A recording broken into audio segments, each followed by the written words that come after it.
গীতায় লেখা আছে, যখন তুমি কষ্ট আর কটু কথা দুটোই সহ্য করতে শুরু করবে তখন বুঝবে তুমি বাঁচতে শুরু করেছ। যদি ভগবান আপনাকে অনেক বেশি অপেক্ষা করাচ্ছেন তাহলে প্রস্তুত থাকুন, তিনি আপনাকে যা চেয়েছেন তার চেয়ে অনেক বেশি দিতে চলেছেন। জীবন নিয়ে বেশি ভাববেন না, যিনি আপনাকে জীবন দিয়েছেন তিনি কিছু না কিছু ভেবেই দিয়েছেন।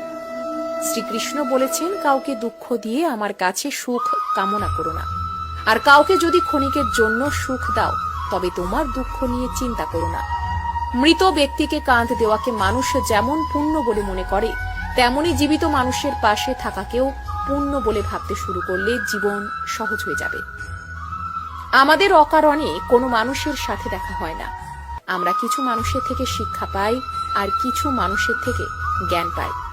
কে কি করছে, কিভাবে করছে এবং কেন করছে তা থেকে যতই দূরে থাকবেন ততই সুখী থাকবেন।